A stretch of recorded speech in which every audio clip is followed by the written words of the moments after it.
Hello students, आज के इस वीडियो में हम लोग व्यंजकों के गुणनखंड सीखेंगे, जिसको हम लोग क्या बोलते हैं, फैक्टराइज करना।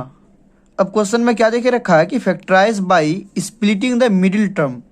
जो बीच वाला पद है, इसमें बीच वाला पद क्या है, 9x। इसको आप तोड़ करके इसका क्या कीजिए, फैक्टर निकालिए। समझ में आया? इस क्वेश्चन में ऐसे निकालना है। तो इस क्वेश्चन को बनाने के लिए हम लोग क्या करते हैं, एक नियमतः इसको बनाते हैं। और वो नियम क्या है कि बीच वाले टर्म को, बीच वाले पद को ऐसा तोड़ना है कि गुणा करने पर दोनों पद को इन दोनों के गुणनफल के बराबर आए। नहीं समझ में आया? एक बार समझाते हैं। पहले देखिए, इसको और इसको गुणा कीजिए तो 20 गुना एक्स स्क्वायर क्या आ गया, 20x²। समझ में आया? अब बीच वाले पद को ऐसा तोड़ना है कि जोड़ के रूप में ऐसा लिखेंगे कि दोनों टर्म को गुणा करेंगे तो 20x² आए, और जोड़ेंगे या घटाएंगे तो इसके 9x के बराबर आए। जैसे यहाँ पर ध्यान दो, 9x को हम लोग क्या लिख सकते हैं, 8x + x, तब ना 9x होगा। लेकिन दोनों को गुना करेंगे तो कितना आया, 8x²। हम लोग को लाना कितना है, 20x²। इसका मतलब ये हम लोग इस टाइप से इसको नहीं तोड़ सकते हैं। तो दूसरा क्या तोड़ेंगे, तो इसको हम लोग क्या लिख सकते हैं, और 7x + 2x, 9x को ऐसे भी लिख सकते हैं ना, 7 और 2 9। अब इन दोनों को गुना करो, 14x²। या हम लोग को 20x² चाहिए, ये भी नहीं होगा। इसको और क्या लिख सकते हैं बताओ, तो 9x को तो 6x + 3x, 6 3 18, 6 3 18, ये भी नहीं तोड़ा जाएगा। तो और दूसरा क्या कर सकते हैं, तो 5x + 4x। अब देखो यहाँ पर 5 और 5 चौके 20, 5 4 20x²। इसका मतलब अगर हम लोग बीच वाले टर्म 9x को 5x + 4x के रूप में लिखेंगे तो हम लोग का ये तोड़ना क्या रहेगा, सही रहेगा, उचित रहेगा। ये हम इतना क्यों बताएं, ताकि आप समझ सको। बाकी आप जब एक इसको समझ जाएंगे तो डायरेक्टली भी बना सकते हैं। अब बताओ, इसको क्या कर लेंगे हम लोग, x² रहने देंगे, और सिर्फ बीच वाले पद को 9x को हम लोग लिख लेंगे 5x + 4x, 5x + 4x, और +20 बाद में था, ये रख देंगे।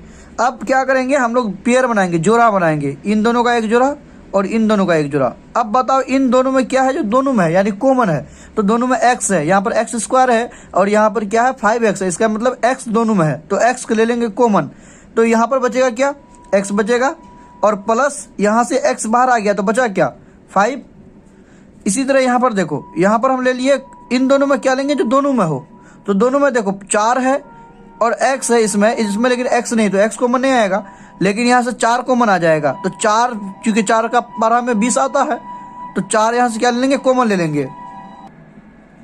ठीक है, तो यहाँ से क्या आ जाएगा, बचेगा x, और यहाँ से क्या बच जाएगा, 5। ये ध्यान रहे कि जो पहले वाले ब्रैकेट में होगा वही दूसरे वाले ब्रैकेट में भी आएगा। ठीक है, अब बताओ, फिर यहाँ से देखो, ये एक टर्म हो गया, ये एक टर्म हो गया, तो इस दोनों टर्म में क्या है, जो दोनों में है, तो x + 5 है, तो x + 5 फिर ले लिए कॉमन। तो यहाँ से बचेगा क्या, x + 5 बाहर आ गया तो x बचा एको, और यहाँ से क्या बचा, 4 बचा। तो ये हो गया आपका फैक्टर। समझ में आया? चलो अब क्वेश्चन नंबर बी देखो। क्वेश्चन नंबर बी में क्या देख रखा है, x² - 14x + 13। अब देखो, इसको हम लोग को ऐसा तोड़ना है कि जोड़ने या घटाने पर 14x ही रहे, लेकिन गुना करेंगे तो ये इन दोनों के गुणनफल के बराबर आए। तो इन दोनों का गुणनफल क्या है, 13x²। अब ये डायरेक्ट तुम कर सकती हो, तो क्या लिखेंगे, x² - 13x, और -x लिख सकते हैं ना 14x को, और गुना करेंगे तो माइनस माइनस प्लस हो जाएगा, 13x² हो जाएगा, और +13 आ जाएगा। अब बताओ, दोनों में क्या है, जो दोनों में, इन दोनों में तो x है, तो x ले लिए बाहर, तो एक x बचा यहाँ से बचेगा 13। समझ में आया? उसी तरह बताओ कि यहाँ से जो दोनों में है, तो जो पहले ब्रैकेट में वही दूसरे ब्रैकेट में भी आएगा, यानी -1 अगर कॉमन लो तो ये बच जाएगा x - 13। अब दोनों ब्रैकेट से क्या बच गया, तो x - 13 एक जगह कर दो, और यहाँ का x एक जगह, यहाँ का 1 एक जगह कर दो, यही हो गया आंसर। समझ में आया? एक अगर बढ़िया से समझ गए तो आगे सब बन जाएगा। उसी तरह सी नंबर देखो। सी नंबर में क्वेश्चन क्या है कि p² + 2p और -15। अब बताओ, गुणनफल कितना आना चाहिए, -15p²। तो बताओ, इसको कैसे लिखोगे, 2p को तो यहाँ पर घटाना पड़ेगा, ध्यान दो, क्योंकि माइनस आ रहा है और ये प्लस में है, तो बड़ा वाला नंबर किस में आएगा, प्लस में, यानी p², और 2p को हम लोग क्या लिख सकते हैं, 5p - 3p, और -15 ये बच जाएगा। ये ऐसे क्यों लिखे, क्योंकि 5 दिया 15 हुआ ना, 15 पूर्णा चाहिए, और 5p में से 3p गया तो 2p बच गया, दोनों रिक्वायरमेंट पूरा हो गया। अब बताओ, दोनों में से क्या आएगा कॉमन, तो p कॉमन आएगा, तो यहाँ आ जाएगा तुम्हारा क्या p प्लस 5, और उसी तरह यहाँ से -3 कॉमन आ जाएगा, तो p प्लस 5 इस ब्रैकेट में आ गया। यानी यहाँ से क्या आ जाएगा फिर p प्लस 5 एक ब्रैकेट में, और यहाँ से बच गया p, यहाँ से बच गया -3। ये हो गया इसका आंसर। ठीक है, उसी तरह चलो डी नंबर क्वेश्चन देख लेते हैं। क्या देके रखा डी नंबर क्वेश्चन में, m² plus 11mn plus 18n²। समझो यहाँ पर बढ़िया से। अब देखो इन दोनों को अगर गुना करते हैं तो कितना आता है, 18mn², m² n²। समझ में आया? अब बीच वाले को ऐसा तोड़ना है, ये 11mn को ये कि दोनों टर्म को गुना करने पर इतना आ जाए और जोड़ने या घटाने पर 11mn आ जाए। तो प्लस में तो प्लस में ही रह जाएगा, यानी m², और इसको हम लोग लिख लेंगे 9mn और प्लस 2mn। लिख सकते हैं ना, 9 और 2 11 और 9 दूनी 18 भी हो गया। ठीक है, बस एक बार समझ जाओ सारा बन जाएगा। अब यहाँ से क्या कॉमन लो, तो दोनों में से m आ जाएगा कॉमन, यानी बच जाएगा m प्लस यहाँ से हो जाएगा आपका 9n। उसी तरह यहाँ से क्या लोगे कॉमन, तो 2n, देखो 2 और n है दोनों में है, तो 2n आ गया बाहर, तो बचा के यहाँ पर m, और यहाँ पर क्या बच जाएगा 9n बच जाएगा। और यहाँ से क्या आ गया फिर m प्लस 9n आ जाएगा एक ब्रैकेट में, और दूसरा ब्रैकेट में आ जाएगा m प्लस 2n। ठीक है, उसके बाद क्वेश्चन नंबर ई देख लेते हैं।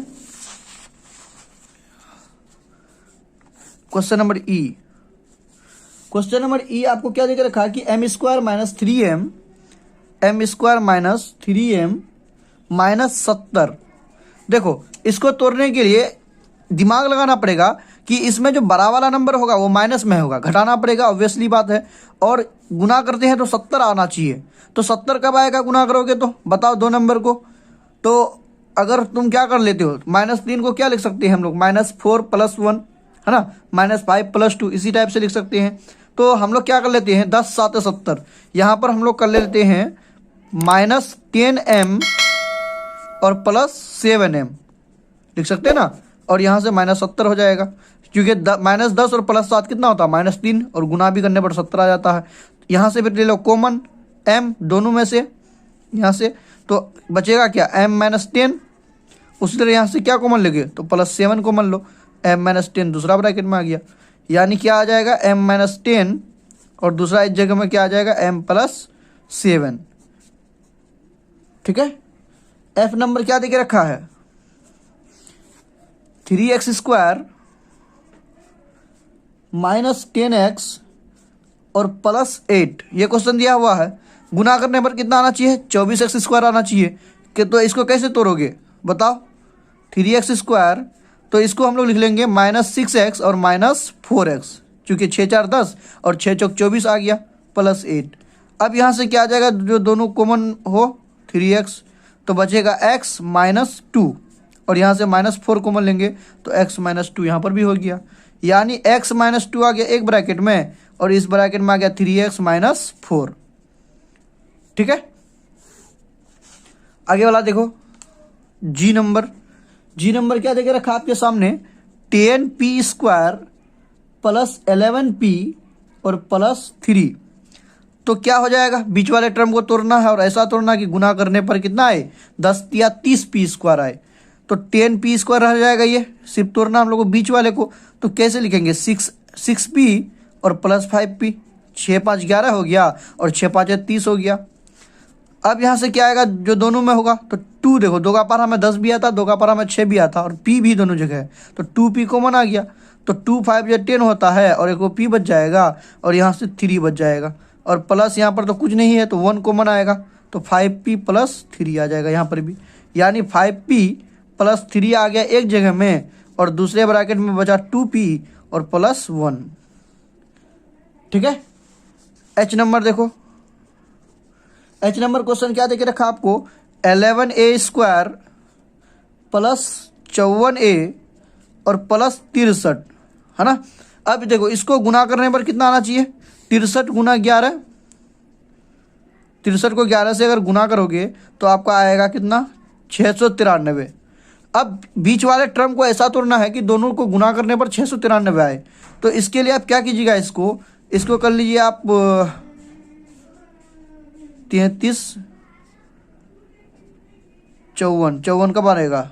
33 और 21, 21 एक 3 1 3 3 दूना 6 3 9 3 दूना 6। हाँ, 33 और 21 के रूप में लिख लीजिए इसको 54 को।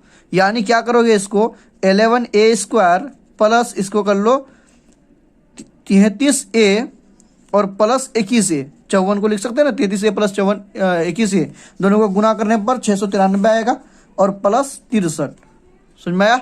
अब यहाँ से क्या कर लेंगे हम लोग, इन दोनों में से कॉमन ले लेंगे, यानी 11a आ जाएगा कॉमन, तो बचा a प्लस 3 11 33 और इससे 21 कॉमन आ जाएगा तो a प्लस 3 आ जाएगा, क्योंकि 21 या 63 होता है। अब यहाँ से भाग लगाओ, ये करोगे कॉमन लोगे तो a प्लस 3 एक जगह आ जाएगा और 11a प्लस 21 एक जगह आएगा। समझ में आया? आई नंबर देख लेते हैं, इसका लास्ट क्वेश्चन क्या देके रखा है, एक सेकेंड। हाँ, आई नंबर क्या दिया हुआ है कि 12y² प्लस 28y और -5, तो 12 5 60 -60 आ रहा y²। बीच वाले टर्म को तो कैसे तोड़ना है बताओ, दिमाग लगाओ। तो इसको हम लोग लिख लेंगे 30y - 2y, लिख सकते हैं ना, 30 में से 2 गया 28 और 30 दूनी 60 और -5। अब बताओ कॉमन क्या आएगा, तो 6 का पार हमें 12 भी आता 30 भी आता, तो 6y कॉमन आ गया, यानी 6 दूनी 12 और प्लस 6 5 30। यहाँ से भी क्या आ जाएगा कॉमन, तो 2y प्लस 5। समझ में आया? अब यहाँ से क्या आ जाएगा, तो 2y प्लस 5 एक ब्रैकेट में रह गया और 6y - 1 एक ब्रैकेट में रह गया, यहाँ पर 1 छुपा हुआ। समझ में आया? यही हो गया आपका आंसर। ठीक है, थैंक यू।